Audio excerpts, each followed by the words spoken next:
Vous écoutez Né pour un gros pain, le balado sur l'entrepreneuriat québécois. Chaque épisode, nous recevons un nouvel invité provenant du tissu entrepreneurial québécois pour parler de son expérience d'affaires au Québec. Notre mission est d'aider les entrepreneurs québécois à réaliser qu'ils sont plus québécois qu'ils le pensent. Hamza Garnati et Louis Palacio, moi-même, seront vos co-hôtes pour vous accompagner dans cette nouvelle expérience sociale. Ici, nous croyons fermement que le Québec a faim de succès.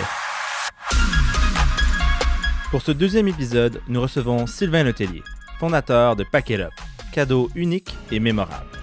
Nous discuterons de l'unicité de l'identité québécoise, l'importance de l'enseignement pour les entrepreneurs et la richesse de l'histoire du Québec, trop souvent passée sous silence. Pour ce faire, voici vos co-hôtes, Hamza Garnati, stratège authentique, et Louis Palacio, entrepreneur idéaliste. Super, donc on débute ce deuxième épisode de Né pour un gros pain.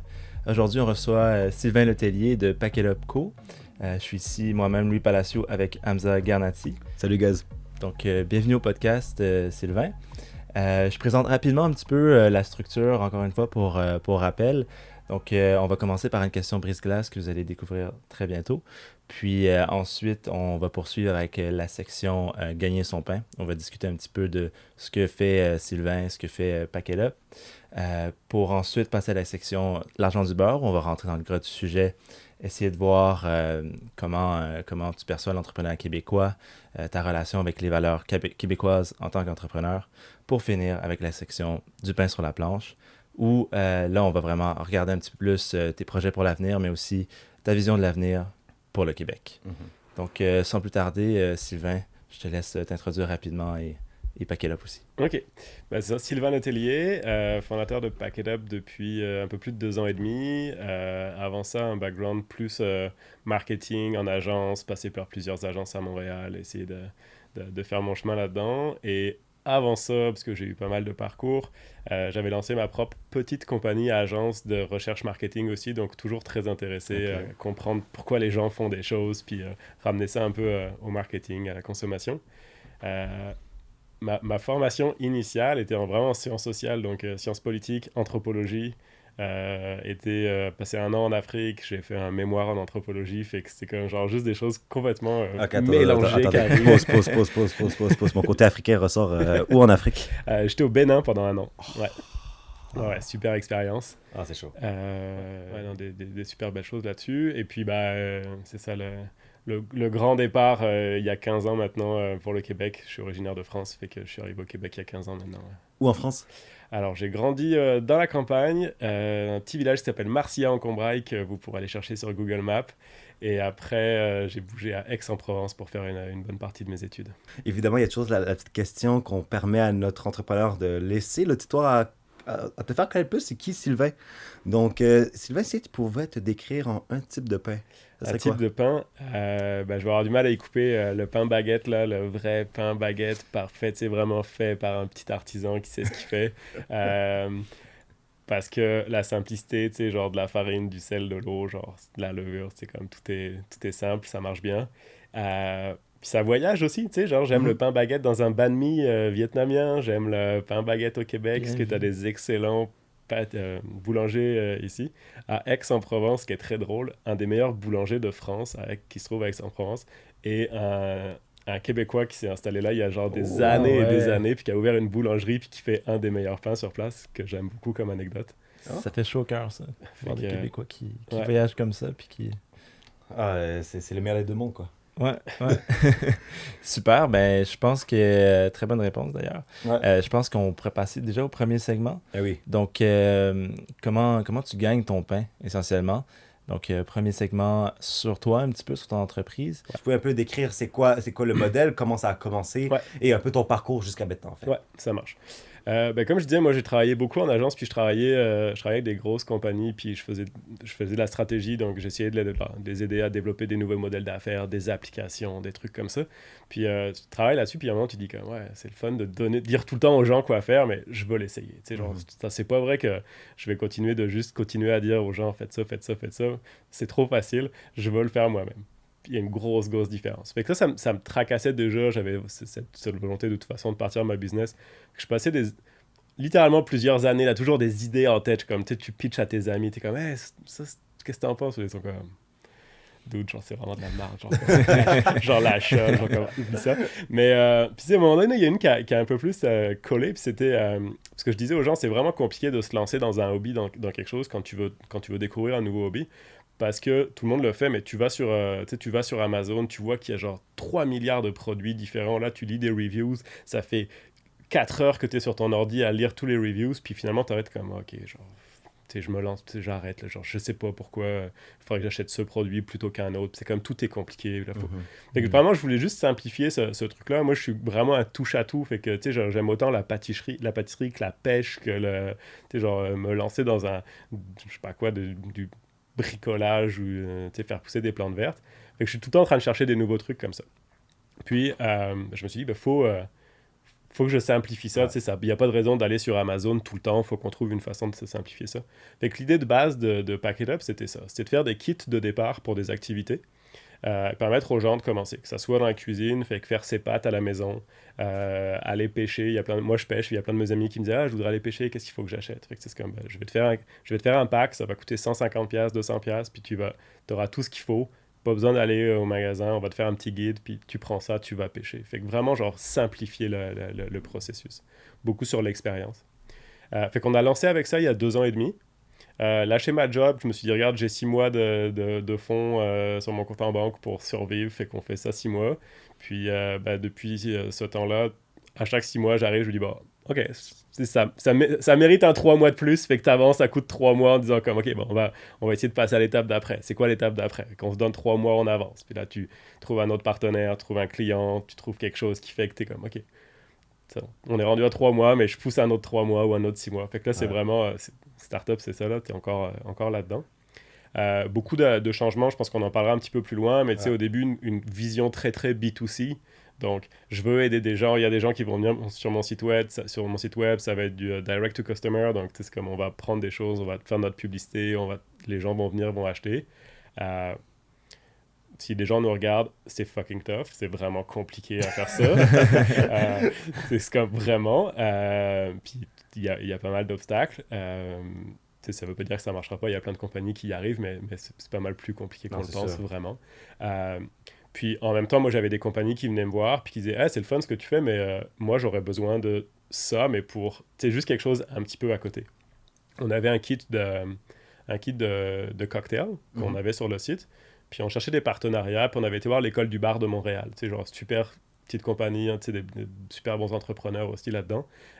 Puis le gars, il nous regarde, il dit ouais, on va bien te faire des capsules vidéo avec vous, ça serait le fun, mais moi j'ai des étudiants, puis tes kits, je vais t'en acheter. C'est comme fais-moi un kit pour mes étudiants, puis on va te les acheter, puis on va les vendre sur place à nos étudiants. Et tu sais, ça a été mon premier client B2B que j'étais comme. Okay. Ouais, pas mal plus efficace puis plus simple, tu sais, d'aller travailler avec eux, qui ont déjà les gens qui sont intéressés, plutôt que de moi de construire cette marque-là, puis de développer, puis tout le temps aller chercher des nouveaux clients, puis de faire beaucoup d'actions qui prennent énormément de temps pour aller chercher du volume de vente intéressant. Fait que premier client B2B, fait que là, ça allume un petit quelque chose, fait que là, tu sais, t'en trouves un deuxième, un troisième, finalement, c'est ça. Là, on est en train de faire une belle transition en ce moment sur le B2B, vraiment. OK. Et moi, ce que je trouve intéressant, c'est très observé dans votre site internet, dans votre approche, c'est qu'il y a quand même un très bon penchant vers les produits locaux, supporter les entrepreneurs québécois. Donc, justement, quelle a été justement ta perspective par rapport à cela? Est-ce que ça a toujours été un objectif depuis le début ou ça a pris un peu de temps à réaliser cette valeur-là et aussi à cet attachement, en fait? En fait, vraiment, l'idée de base, c'était d'avoir des produits durables. Tu sais, il y a un mouvement qui s'appelle Buy It for Life. Il y a un subreddit qui est là-dessus, qui pousse vraiment à... On va essayer de trouver des produits ou des marques qui ont fait cet engagement de ne pas faire de l'obsolescence planifiée, puis de vraiment travailler sur des produits plus durables. Fait que le premier truc, c'était vraiment ça. Puis le deuxième, c'était... puis, tu sais, je peux le dire tout de suite, mais oui, j'ai des produits qui sont faits en Chine ou en Inde dans mon site internet. C'est genre, je suis pas à 100% Québec. Mais... L'idée, c'était d'aller chercher des produits qui étaient aussi faits là où ils devaient être faits. Tu sais, on a un kit de pâtes, c'est à peu près en valeur 2/3 fait en Italie, puis maintenant, ça va être le dernier tiers qui va être fait au Québec. Okay. Fait que c'est des machines à pâtes, mais ça fait pas vraiment de sens qu'il y ait quelqu'un au Québec qui se parte une business de machines à pâtes pour en faire. Tu sais, ils n'auront jamais le volume. Tu sais, il y a déjà des grosses compagnies super établies qui font des super bons produits. Par contre, ben, je suis content que ça soit fait par quelqu'un qui fait ça, une compagnie qui fait ça depuis 150 ans avec les mêmes trucs. C'est que je sais que la grand-mère en Italie, elle utilise la même machine à pâte. Tu sais, je trouvais ça nice. Fait qu'il y a cet aspect de je veux du local. Je veux pas nécessairement forcer tous mes produits à être locaux parce que pour moi, ça serait un petit peu. Honnêtement, ça serait pas vraiment viable. Ouais, Je cherche quelque chose sur de l'accessibilité aussi. Et puis d'avoir quand même toujours du contenu québécois à chaque fois que je peux le faire, d'aller rechercher du contenu québécois. Tu sais, ça peut être des sacs, ça peut être un ou deux produits dans les kits. À chaque fois, on essaye de le faire le plus possible. OK. Je pense que c'est important aussi de miser sur nos forces, tu sais, comme, Ouais. comme tu disais, là, s'il y a quelqu'un qui fait bien une machine à pâte, ça va être l'italien. Nous, Ouais. au Canada, on va faire du sirop d'érable, on va faire Ouais. plein de produits qui sont spécifiques à notre pays, qui sont beaucoup plus pertinents à miser dessus, dans le fond, je Ouais. crois. Mais toi, puis moi, ce que je vois là, c'est sur des. Bah déjà, tout le truc sur le travail du bois. Tu sais, moi, j'avais pas mal de petits objets qui étaient tu sais, dans notre kit de pâte. Encore une fois, on a un séchoir en bois. Tu sais, en ce moment, celui que j'ai, ouais, il est fait en Chine parce que c'était honnêtement c'est le seul qu'on pouvait trouver. Il y avait une autre compagnie au Québec qu'on avait trouvé, mais qui était un peu plus dispendieuse, fait que ça marchait moins avec notre idée d'avoir quand même des kits accessibles. C'est comme souvent les compagnies québécoises, c'est aussi ça. Tu veux sortir, tu vas aller chercher sur du très haut de gamme, entre guillemets, ou du haut de gamme, c'est tu vas vendre un produit que je conçois tout à fait comme solution. Mais c'est tough de faire du produit québécois, mais quand même accessible. Il y a plein de compagnies qui y arrivent, mais tu sais, souvent, c'est pas le choix qu'ils prennent, parce que ça implique, tu sais, en termes de logistique, en termes de mise en marché ou des choses comme ça, ça change un peu la game.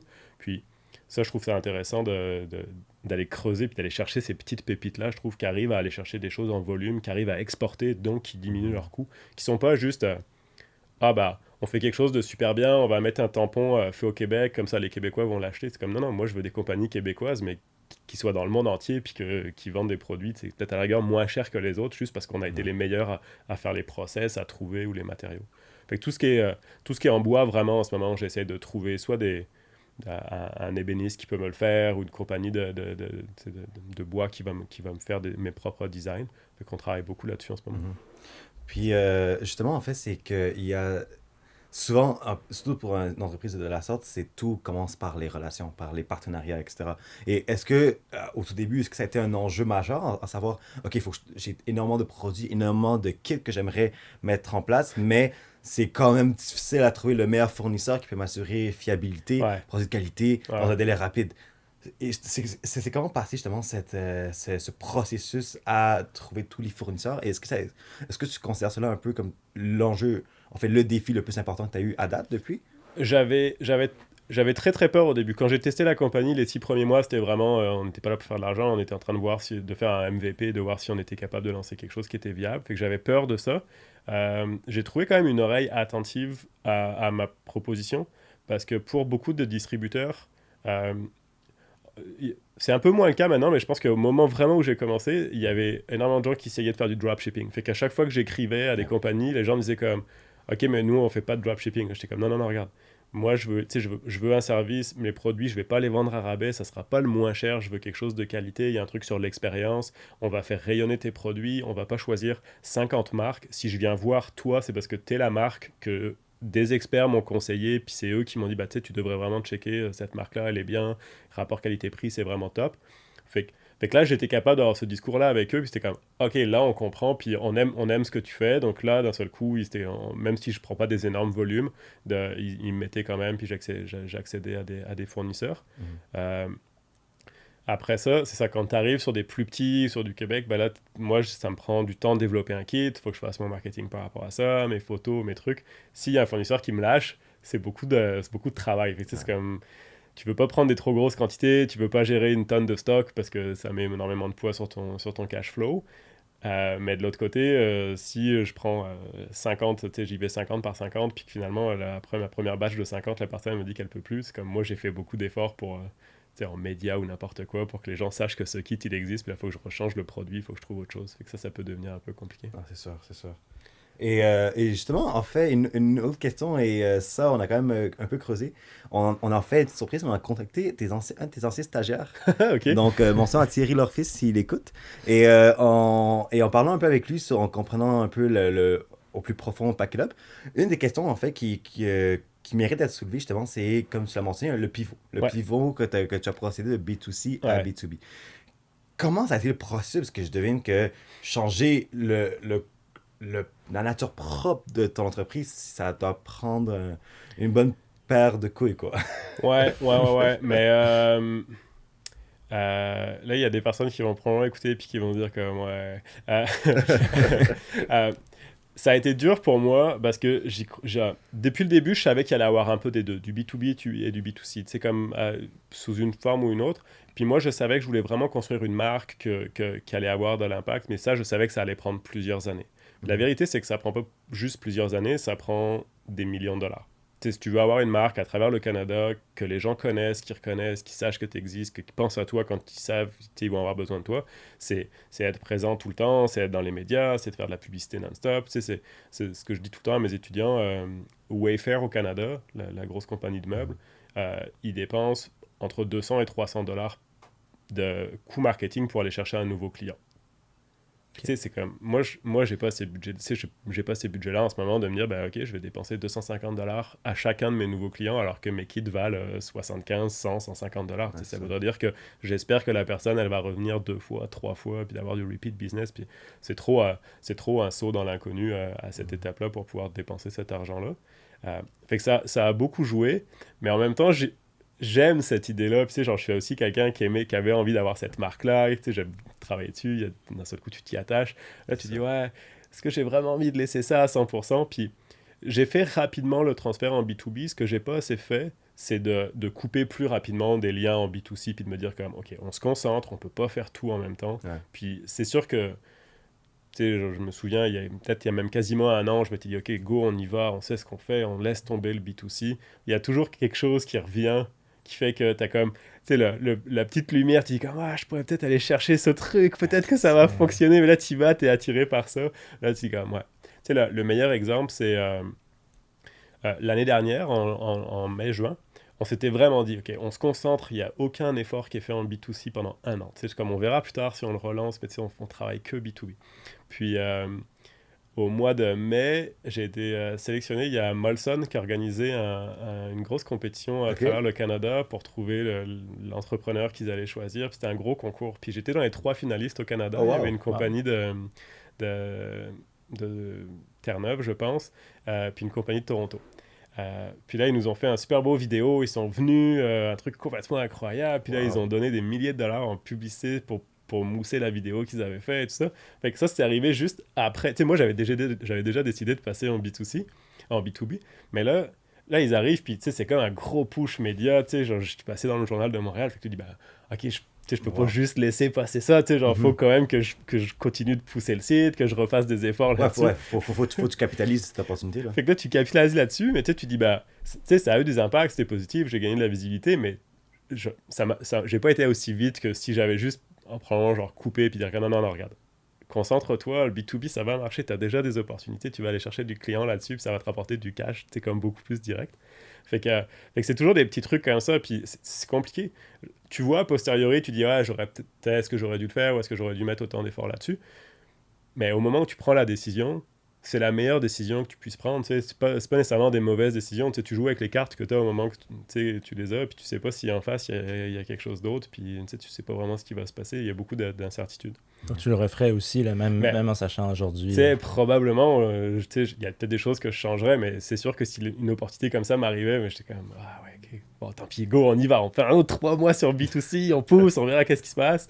Puis ouais, c'est ça. Fait que là, quand j'en parle maintenant aujourd'hui aux gens, ils me disent, mais flash, t'es comme change ton site, laisse aller ton site internet. Tu sais, c'est beaucoup de sunk cost fallacy. C'est comme juste de voir les coûts que tu as déjà engagés aussi. Tu sais, tu dis, ouais, mais j'ai mon site internet, en B2C, il est déjà fait. Fait que ça me coûte pas grand chose de le garder.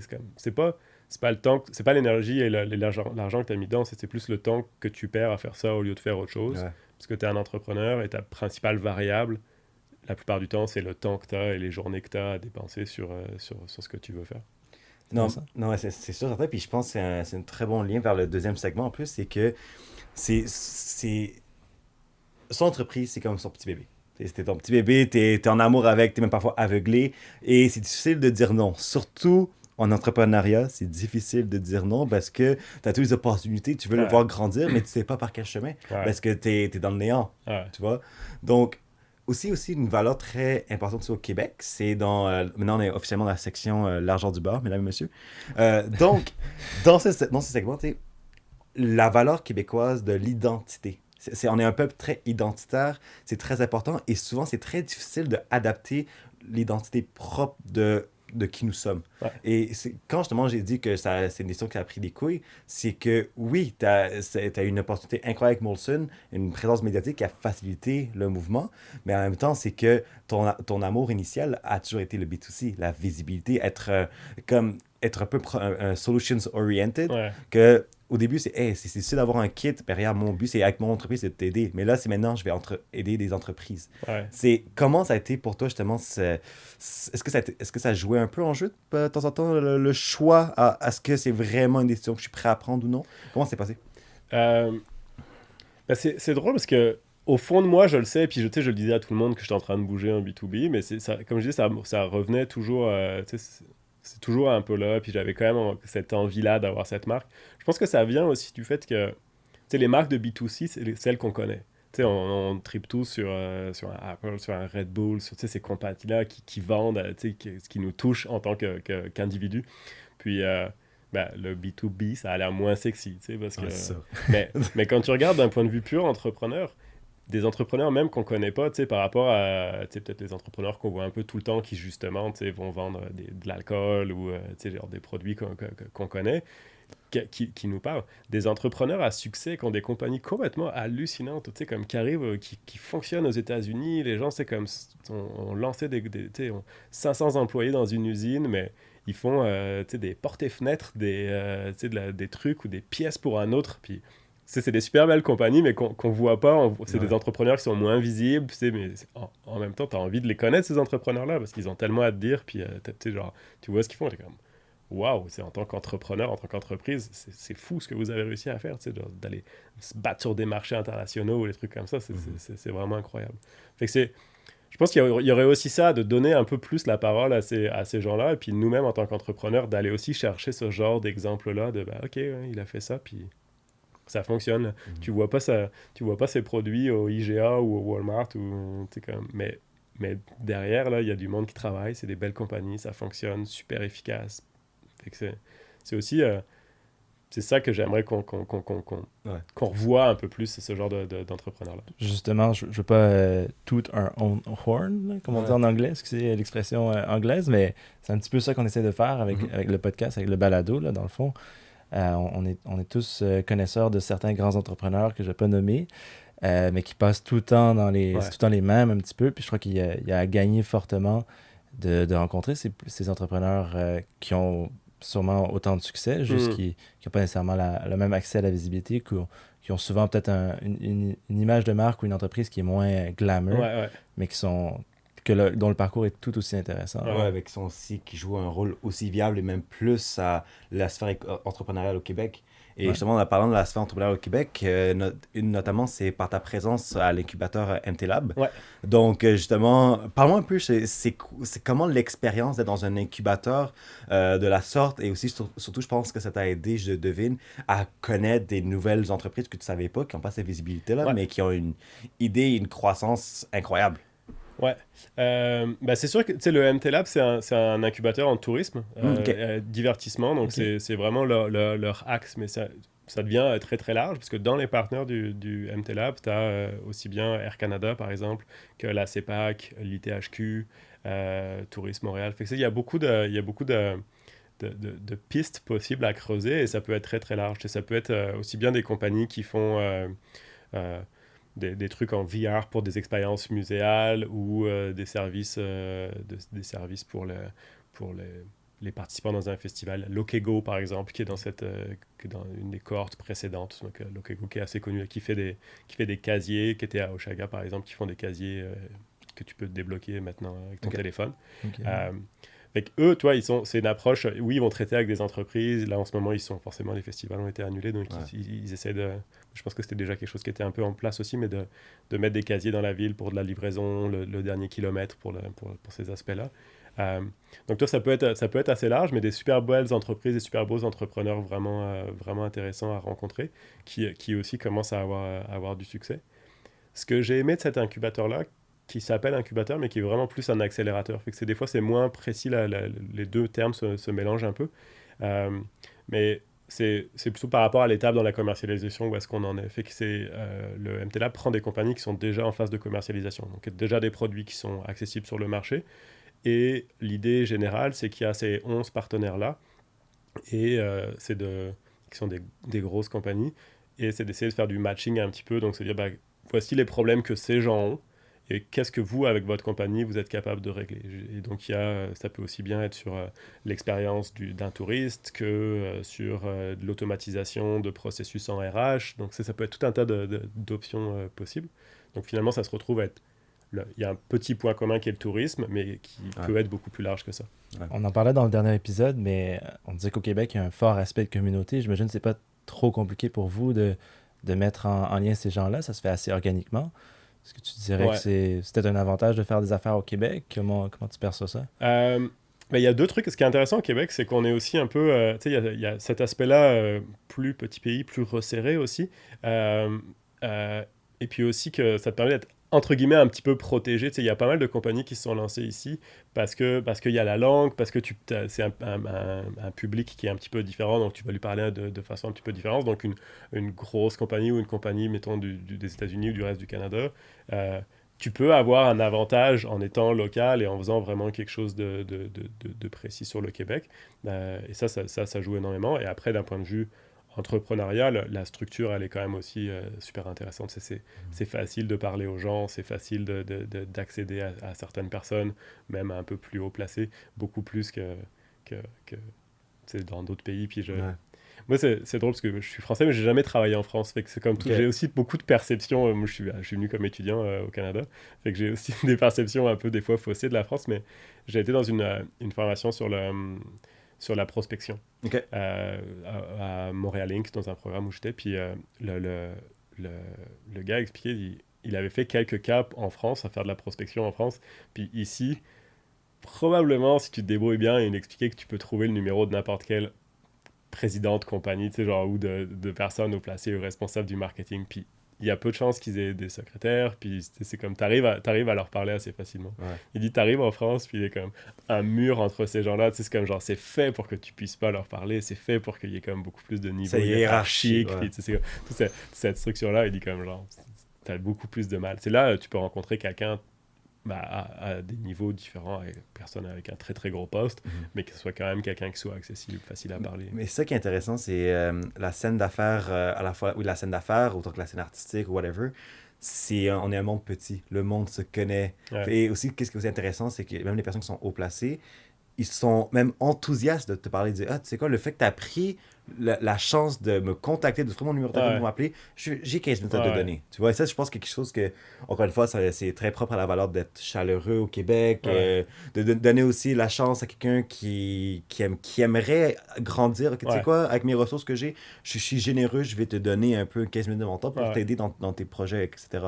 Et ça, justement, est-ce que tu as eu une fois, genre, cette relation de mentor avec quelqu'un qui t'inspire? J'ai la chance d'avoir comme mentor Marie-Ève Prévost, la fondatrice de Miss Fresh. Ben oui. Qui m'aide honnêtement énormément. Là, c'est un petit peu moins vu avec la COVID, mais je pense qu'on va vraiment remettre ça à l'automne puis commencer à se revoir beaucoup plus. Puis c'est super vision, encore une fois, extrêmement généreuse aussi de ses conseils. Fait que ça c'est vraiment quelque chose c'est un type de relation que j'aime beaucoup. Ouais. Marie-Ève... ayant eu la chance de l'avoir dans un de mes cours HEC. Okay. Elle a fait, je pense, une participation et je pense que c'est une entrepreneur que tu vois son énergie, juste dans son regard quand elle arrive, okay, tu vois qu'elle a beaucoup à t'apporter. Et justement, comment cette relation s'est créée? Est-ce que c'était comme à travers un programme ou c'est juste... OK. Ouais, je vais dire beaucoup de bien, puis je vais dire un petit peu je vais mettre un peu de sable.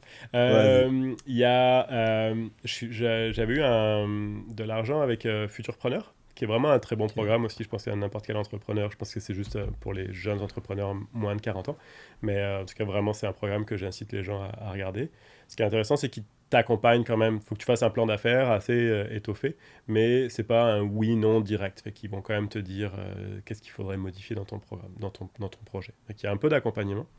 Et c'est un montant qui est aussi relié avec la BDC. Donc en gros, c'est, je pense, un 15 000 $ que tu peux aller chercher de futurpreneurs, plus un 30 ou 40 000 de la BDC. Je peux confirmer, c'est 40 000. Je travaille pour la BDC aussi. Ok. Fait qu'il y a ce programme-là. Puis ça vient avec un programme de mentorat. Fait que c'est à peu près la seule chose. Il n'y a pas d'accompagnement, il n'y a pas de programme de cours ou de choses comme ça. Mais il t'associe avec un mentor. Et moi, ça avait été un peu compliqué de trouver un mentor parce qu'ils ont une banque de mentors, de futurpreneurs. Puis les 3-4 personnes qui m'avaient conseillé au début, qui m'avaient dit, bah, ça pourrait être cette personne-là. Puis il n'y avait pas de fit. Vraiment, je le voyais un petit peu moins. Quand tu dis fit, c'est au feeling ou au niveau des idées? Ouais, bah plus sur le genre de personne qui allait... mais j'ai un peu la tête dure, mais c'est sur le genre de personne. C'est plus des profils de consultants, des fois, avec une vision très... il y avait, je pense, une personne très, très RH, alors que clairement, j'étais tout seul avec un stagiaire, fait que c'était pas vraiment ma priorité de gérer des RH. Un autre profil... ça aurait probablement été des bonnes personnes, mais c'est juste, je me dis, bah, quitte à avoir cette occasion d'aller me chercher un mentor, je sais l'impact que ça peut avoir un bon mentor, je vais aller chercher quelqu'un que j'ai l'impression qu'il pourrait vraiment m'emmener une coche au-dessus. Et puis, faut que t'aies le dernier truc qui manquait pour avoir l'argent, qui verse l'argent sur mon compte. Puis là, t'es entrepreneur, t'es comme, ouais, c'est le 40 000, ça serait bien qu'il tombe là, parce que j'ai des choses à faire avec. Fait que fallait que je trouve un mentor. Puis j'ai pris un peu les choses en main, je regarde, si je trouve quelqu'un, est-ce que ça fonctionne pour vous? Puis c'est là où j'ai contacté Marie-Ève, puis je lui ai dit, regarde, j'ai ce programme. Elle me dit, ouais, je sais pas si j'ai trop de temps. Je suis comme, non, on va faire ça simple, tu vas voir, on va s'arranger, c'est pas trop contraignant, s'il te plaît. Et puis ça a marché, elle a dit, ouais. C'est littéralement un parcours comme un étudiant qui a un projet à remettre, qui rentre dans la merde et comme, ok, peux-tu m'arranger? Le prof va pas savoir. Là, c'est drôle que là, c'est un enseignant qui fait ça. Moi, chapeau. Ouais. Mais là, je switch, c'est souvent, j'ai l'impression des fois de passer, de faire des trucs, de dire des trucs à mes étudiants, puis après de me sentir dans la même situation que... Oh mon Dieu. Mais justement, ça, c'est un autre point qu'on voulait aborder parce que aussi, t'es chargé de cours à HEC Montréal et t'as aussi été chargé de cours à l'Université de Sherbrooke. Ouais.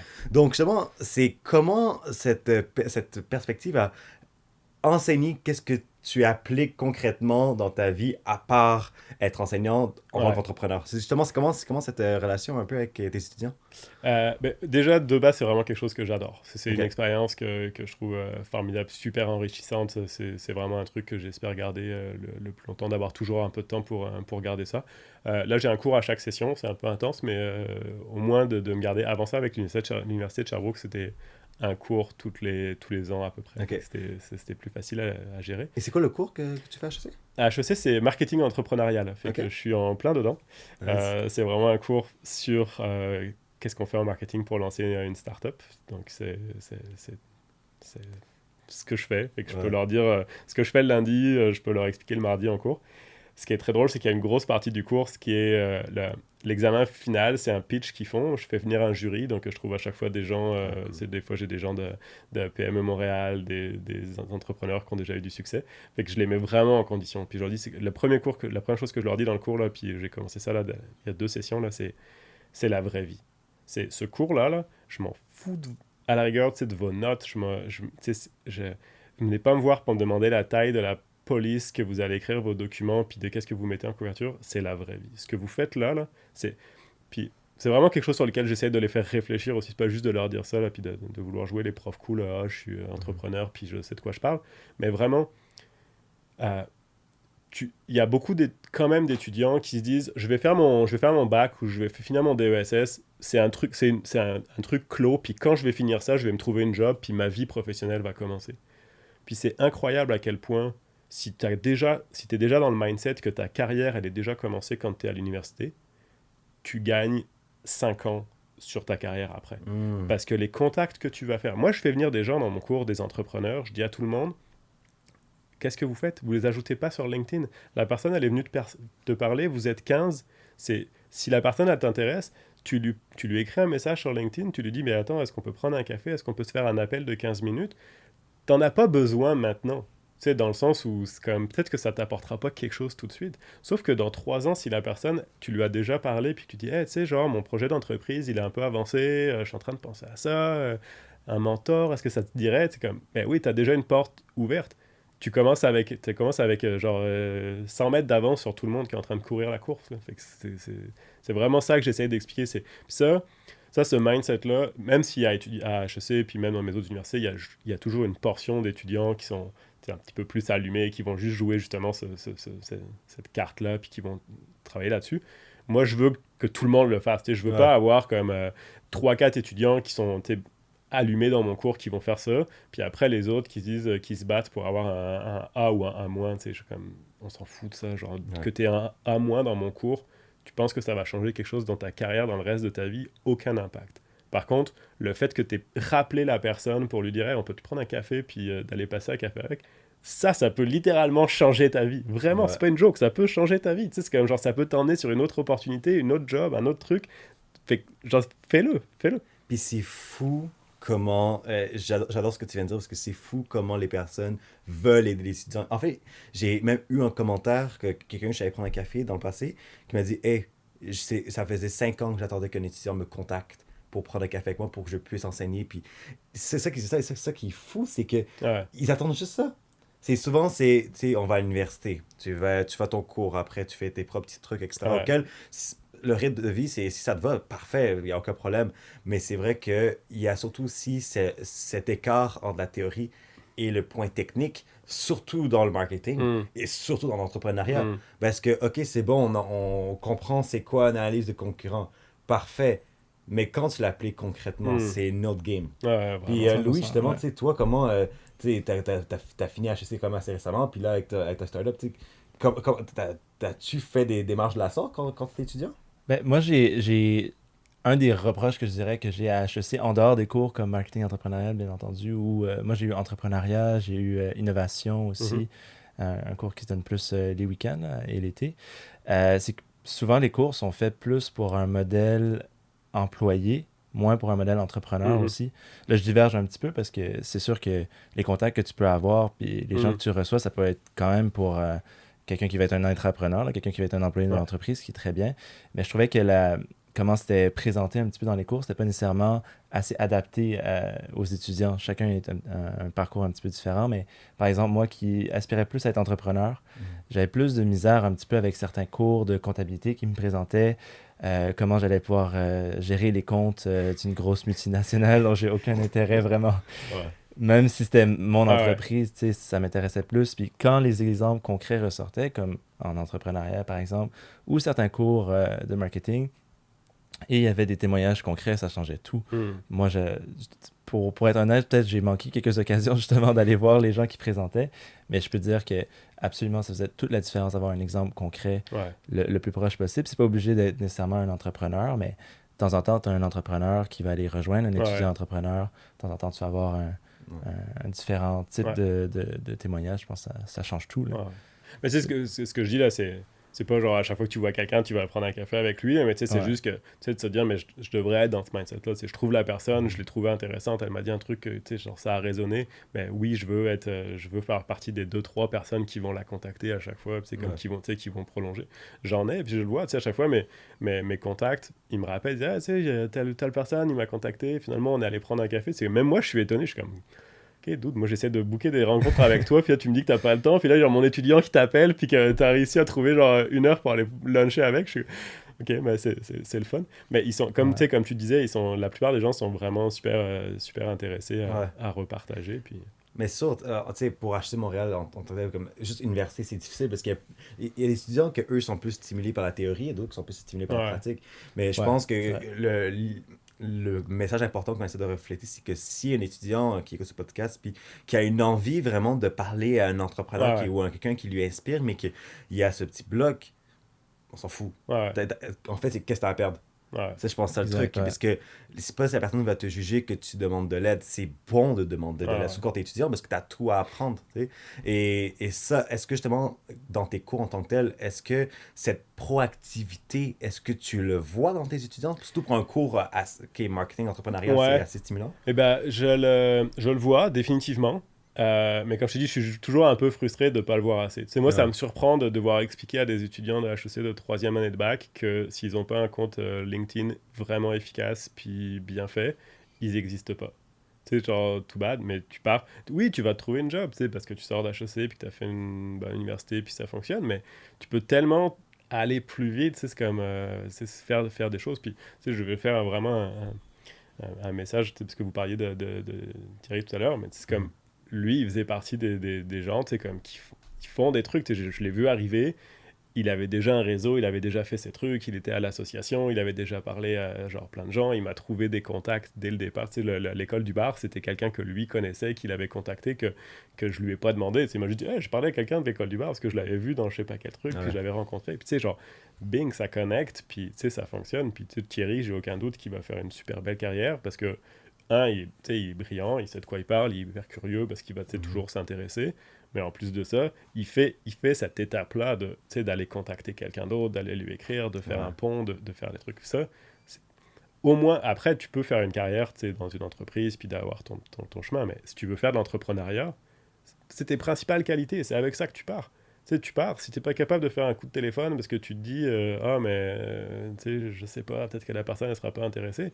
C'est comme si tu as ce mindset-là en partant, tout va être 100 fois plus dur. Puis la meilleure chose pour le tester, moi c'est ça que je leur dis, quand mes étudiants ils font toute la session, ils doivent travailler sur un projet, mais faites-le, plantez-vous, on s'en fout de la note. C'est comme genre, même si c'est pas bon, genre si tu l'as essayé, si tu l'as fait, la prochaine fois tu vas le faire mieux, puis tu vas dire, ah mais finalement c'était pas si compliqué, regarde, on l'a fait. Fait que tu sais, genre, il faut utiliser ce temps-là pour faire tous les trucs. La personne te répond pas, mais c'est quand même, tu t'en fous, t'es juste un étudiant qui parlait à un président de compagnie, il t'a pas répondu.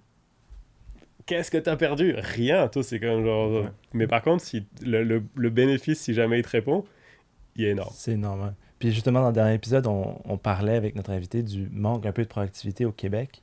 Je crois que tu serais d'accord d'un petit peu de ce que j'en dégage, que on gagnerait peut-être à être un petit peu plus proactif. Mais moi, je suis un fan absolu de Serge Bouchard, l'anthropologue qui fait des émissions de radio, entre autres à Radio-Canada, puis qui a une émission qui s'appelle Remarquables oubliés. Okay. Puis... je vais rentrer dans un truc, je ne maîtrise pas du tout le sujet, mais c'est pas grave. Vas-y. Vous allez peut-être vous faire engueuler. Le podcast sera ça. Il raconte n'importe quoi. mais tu sais, au Québec, il y avait, pour le peuple fondateur, là, il y avait des gens qui se sont établis. Tu avais des fermiers, des gens qui prenaient des seigneuries, des terres, puis qui construisaient des choses. Tu sais, comme ils sont devenus propriétaires, puis ils avaient des terrains, puis ils sont devenus notaires, puis médecins, puis tout ça. Puis tu avais les coureurs des bois qui partaient, puis qui allait faire de la traite, puis qui allait courir à travers l'Amérique du Nord. Puis son émission, lui, c'est comme il reprend des gens que tout le monde a oubliés, mais qui ont eu des vies complètement incroyables. Le fondateur de l'Oregon, de la province de l'Oregon, c'est un gars qui travaillait pour une compagnie de fourrure, c'est un Québécois, qui est parti à l'autre bout, c'est comme traverser genre 6 mois en canot, arriver là-bas, il n'y avait rien, construit une ville, devient l'homme le plus riche de toute la région, a des acres et des acres de terre, puis des trucs, puis c'est un Québécois, pareil. Mais mon point avec ça, c'est que dans l'histoire, ceux qui ont, entre guillemets, gagné, c'est ceux qui sont restés puis qui se sont installés. Tu sais, dans les familles québécoises, on connaît, sur 14 générations, on va connaître la lignée de ceux qui étaient, je sais pas quoi, qui étaient médecins à Joliette en 1500, 1700, quelque chose, tu sais, ou 1800. Mais les autres, on les a un peu oubliés parce qu'ils sont partis, puis, tu sais, comme aller trouver une femme dans un village, puis partir aux États-Unis ou en voyager. Fait que ça, il y a eu beaucoup plus de valorisation pour les postes fixes. C'est comme c'était beaucoup mieux vu d'être notaire ou médecin ou propriétaire terrien ou propriétaire de business comme fixe établi. Moi, je milite à 100% pour qu'on retrouve ce truc-là qui est aussi dans l'ADN québécois mais on a aussi ce côté on part, on s'en fout, on va faire du canot pendant... on va à la Baie James en canot en traversant, puis ça va prendre 3 ans pour se rendre là, puis ça va être hyper compliqué, mais on l'a fait, puis au final, on a créé un poste, puis on a fait de l'échange, puis du commerce, puis tu sais, c'est comme genre... Je milite pour que ces valeurs-là, elles soient beaucoup plus fortes aussi au Québec. Quand tu arrives de France, en France, il y a énormément de gros entrepreneurs, puis des dons, puis des grandes familles. C'est comme moi, j'ai grandi à côté de Clermont-Ferrand, qui est la ville des pneus Michelin. Okay. C'est comme genre la ville au complet, c'est 400 000 habitants, mais comme tout a été fait par Michelin. C'est la ville Michelin. Puis forcément, tu as ces grands noms, mais tu as aussi l'aspect très conflictuelle puis sociale de France qui est toujours dans... oui, il y a ces familles-là, puis ces bourgeois-là, puis qui ont créé des choses, mais qui a l'air d'avoir une différence. C'est comme il y a ces gens-là, et puis le monde normal, puis c'est beaucoup plus... pour une partie de la population, c'est quasiment normal de devenir entrepreneur ou d'avoir une business parce que ça correspond à ton statut social. Puis par contre, si t'es pas dans ce milieu-là, bah, tu vas juste regarder vers le haut, puis ces ponts sont beaucoup plus difficiles à faire. Au Québec, l'avantage, c'est que n'importe qui, entre guillemets, pouvait devenir entrepreneur. Il y avait beaucoup moins cette hiérarchie-là qui était déjà établie. Mais par contre, l'aspect qui est très frustrant, effectivement, qui est dans cette expression-là, moi, c'est l'expression qui me rend littéralement fou, mais tu sais, je pense qu'il y a beaucoup de... C'est pas juste des Français, mais même des Québécois que cette expression-là rend fou. C'est genre fait pour un petit pain. C'est comme... What the fuck? C'est comme littéralement, genre comme d'où est-ce que ça sort? C'est comme genre, comment tu peux avoir ça coincé dans la tête puis te dire ça? Mais c'est comme non, genre, faut briser ce truc-là. Fait que, je pense qu'il y a beaucoup de gens qui l'ont effectivement encore un peu. C'est comme, on va avoir une vie tranquille, puis on n'est pas fait pour ça, puis il faut juste que on passe à travers, puis c'est pas grave, on va... Ouais. Ça, effectivement, genre, faut arriver à le briser, c'est sûr. Mais je pense que justement, on le voit de plus en plus. Je pense qu'il y a un virage, et c'est à travers l'entrepreneuriat. Puis c'est un très bon segment pour le prochain segment qui est du pain sur la planche. Donc, évidemment, il y a un gros changement dans l'entrepreneuriat québécois, notamment par la pandémie, mais aussi, je pense que les ambitions, on les accepte, on le médiatise beaucoup plus, notamment avec, exemple, les œufs du dragon, etc., le panier bleu. Ouais. Là, je veux savoir un peu pour toi, faisant partie de ce mouvement-là, c'est quoi les prochains plans pour Pack It Up? Comment tu te vois ta place orientée dans les années à venir? Je fais une digression par rapport à ça. OK. Mais un truc intéressant, parce que la première compagnie qu'on avait lancée, donc je l'ai encore parce que je faisais un peu de consultation et j'ai regardé ça, qui s'appelait l'agence Bespoke. On avait lancé ça à la fin de nos études avec un de mes amis de l'université, Pascal Routier. Puis on faisait de la recherche consommateur. Puis à l'époque, ça c'est en 2010, à l'époque, en entrepreneuriat au Québec, il y avait 2 programmes. Il y avait le SAGE, qui a changé de nom maintenant, qui s'appelle plus le SAGE, mais qui était le SAGE. Après, tu avais les trucs comme la BDC qui existait déjà, mais qui était comme pour un autre niveau. Okay. Puis, on avait postulé à la première cohorte de Founder Fuel. Ah ouais? Puis, pas participé, mais genre, on avait soumis notre candidature. Fait qu'on avait envoyé, on avait postulé. Puis, il y avait tellement... Ma première rencontre au SAGE, c'est dans un bureau sur René Lévesque, avec un fonctionnaire québécois, avec une joke, genre, comme un film. C'est genre la chemise beige, brune, jaune, tu sais, comme tu sais pas vraiment la couleur qu'elle a. Genre The Office. Dwight de The non, Office. mais c'est ça. Tu sais, t'arrives dans une pièce fermée, la personne t'ouvre, c'est comme, OK, j'ai bien regardé votre plan d'affaires de 80 pages, ça a l'air intéressant. Je sais pas trop comment je pourrais vous aider. Ok. C'est genre l'expérience horrible, absolue. C'était comme t'es rentré, t'as mis le pied dans le truc du gouvernement. Tu dis comment ils vont me massacrer, c'est pas possible. Fait qu'il y avait, il y avait ça. Puis, clairement, il s'est rien passé. Puis, Founder Fuel qui arrivait, qui était sur le mode, on prend le modèle startup Silicon Valley, on donne on prend de l'équité, on donne 7%, c'est simple, c'est des jeunes qui gèrent ça. Honnêtement, malheureusement, je sais pas si je devrais dire ça, mais tu sais, comme gérer beaucoup plus par des anglophones aussi, c'est comme genre quelque chose qui arrivait tu sais, comme c'était plus relié avec McGill, c'était comme beaucoup plus relié avec ce mouvement-là. Je pense que ça s'est rapidement rééquilibré. Moi, c'est ça que j'ai beaucoup aimé. Tu sais, je pense que HEC a pris la balle, le Centec, j'en parle souvent, qui fait des choses super sur l'entrepreneuriat, eux qui ont une vision plus... C'est l'incubateur associé avec l'ETS, qui font des choses vraiment, vraiment excellentes aussi, qui ont transformé un peu ce qui se faisait en incubation. Le MT Lab aussi qui est rentré là-dedans. Beaucoup de choses qui sont arrivées. Bonjour Startup. Donc, il y a beaucoup de choses qui sont arrivées qui ont rééquilibré aussi ces trucs-là. Mais en 10 ans, incroyable le transfert qui s'est fait là. On est vraiment, je le vois, là, on est passé de chemise beige qui te dit qu'il faut que tu fasses un plan d'affaires de 80 pages, sinon tu n'existes pas, avec des états financiers sur 5 ans, à OK, on va commencer à vraiment faire de quoi avec des startups, puis pousser des startups qui ont du bon sens. L'avenir est prometteur. Ouais, non, puis pour ça, vraiment super prometteur, puis tu sais, je vois que ça s'accélère, ça fonctionne. Le le gouvernement fonctionne. Puis je pense que tu l'as un peu mentionné tout à l'heure. Ce que je trouve intéressant, c'est qu'il y a de plus en plus de grosses entreprises aussi. Ouais. Parce que ça, c'est quelque chose qui est très important. C'est que les gros joueurs soient aussi capables d'aller chercher des relais. Il y a ça beaucoup aux États-Unis, aussi avec la Silicon Valley. Ça marche aussi comme ça, que des très grosses compagnies vont se dire, OK, nous, on ne va pas essayer de tout le temps développer nous-mêmes. On va aller chercher une start-up. Peut-être qu'à un moment donné, on va la racheter. Peut-être que non. Peut-être qu'on va juste acheter leurs services. Mais au moins, ça aide. Puis ça joue énormément. Fait qu'il faut qu'il y ait vraiment dans l'écosystème, il faut que tu aies ces incubateurs-là, ces programmes d'accompagnement qui t'aident, tous les trucs comme le Startup Weekend, par exemple, qui permettent de mettre les gens en commun. Et il faut aussi que tu arrives à avoir cette implication de un Desjardins qui le fait de plus en plus, comme qui ont travaillé là-dessus, des grosses compagnies. J'espère que des Bombardier, par exemple, pourraient être capables de développer ce genre de programme-là, ce que font les grosses compagnies avec le MT Lab. Donc ça, il faut aussi pousser ça beaucoup. Je crois que c'est idéal pour les plus petites entreprises, les startups, tout ça, mais par exemple, une compagnie comme PacketUp qui est déjà assez bien installée, tu vois comment l'écosystème pourrait aider une entreprise comme la tienne ou... Ben, tu sais, il y a... Au début, tu parles, moi j'avais parti de la compagnie, puis il y a toujours la question de savoir est-ce que tu vas être un lifestyle business, fait que c'est comme tu vas te partir d'une compagnie qui va potentiellement un jour valoir quelques millions et tu vas comme grossir ça, ou tu es capable d'aller chercher du capital de risque. Puis, c'est comme il y a une énorme marge de différence entre les deux, parce que d'un seul coup, tu veux plus être une compagnie qui vaut quelques millions, tu veux être une compagnie qui vaut des centaines de millions. Puis, tu sais, aujourd'hui, ça prend, c'est les compagnies, on regarde Element AI, aujourd'hui, c'est ça, il y a eu beaucoup d'investissants, parce qu'un jour, tu espères que ça soit le prochain Google. Fait que tout le monde met de l'argent là-dedans, parce que le gouvernement, puis les partenaires privés. Avec PacketUp, est-ce qu'aujourd'hui, au début, tu te dis toujours, oui, je pourrais devenir le futur Amazon, là.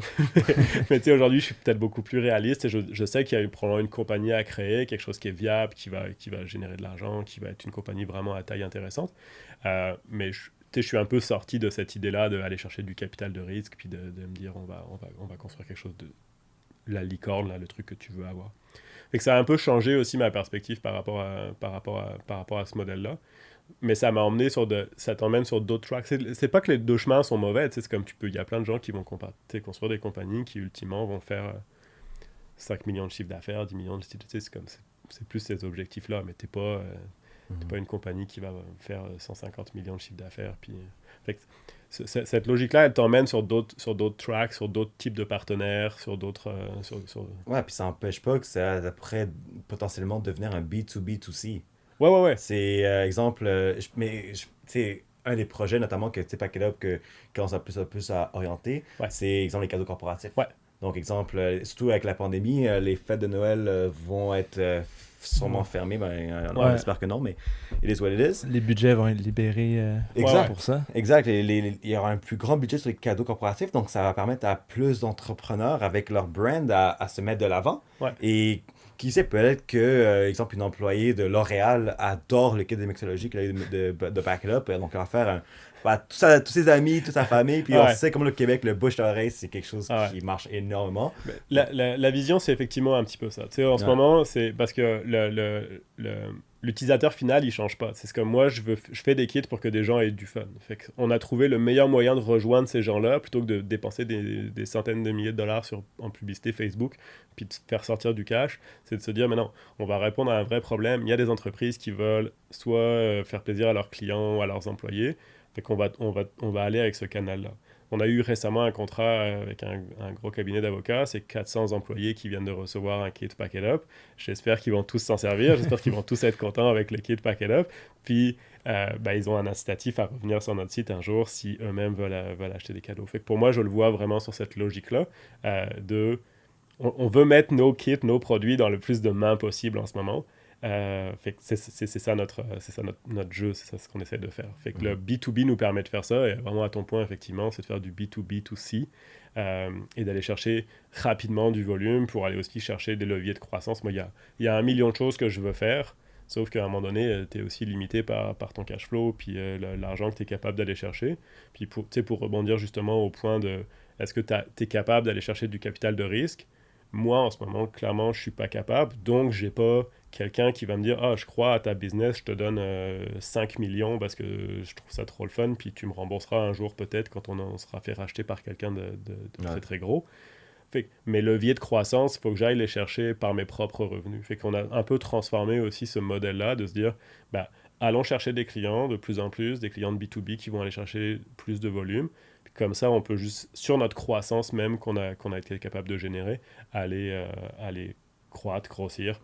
En ce moment, on développe le marché au Québec, mais moi, c'est sûr que la problématique, elle est la même à Toronto, elle est la même à Vancouver. Fait que moi, c'est sûr qu'à court, moyen terme, je veux aller développer ces marchés-là aussi, qui sont hyper intéressants pour nous. Depuis le début, on sait qu'on veut aller chercher ces marchés-là.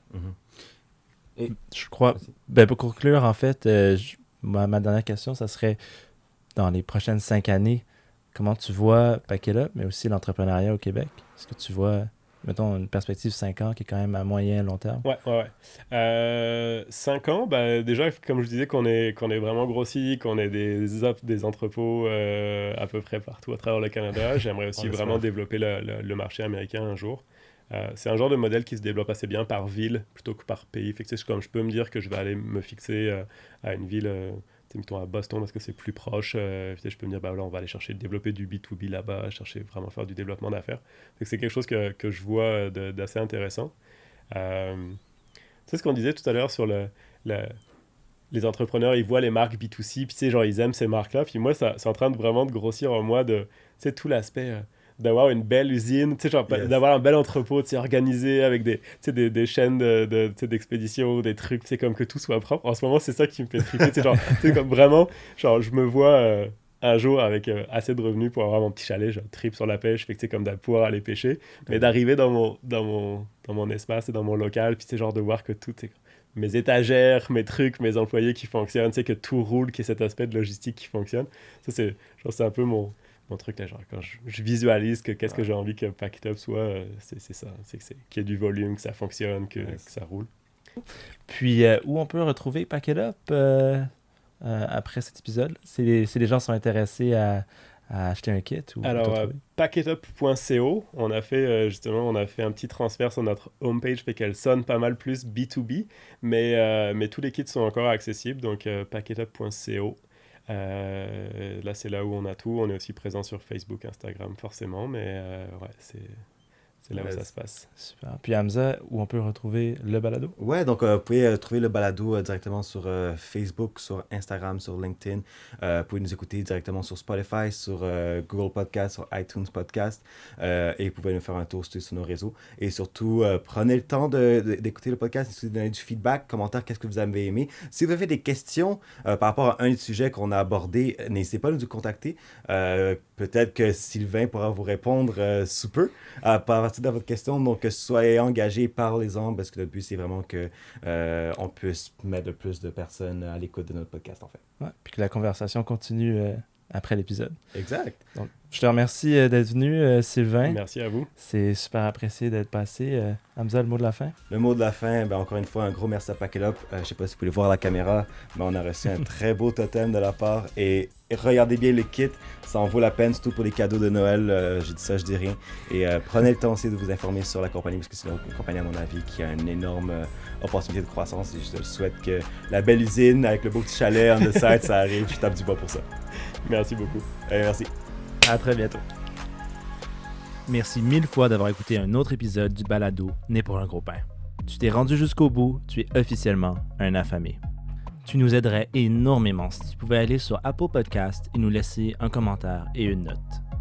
N'hésite pas à laisser une question pour notre invité. Tu cours la chance de gagner un prix qui sera révélé très bientôt. Maintenant, la balle est dans ton camp. Et oui, parce que la conversation ne s'arrête pas ici. On se revoit très bientôt pour le prochain épisode.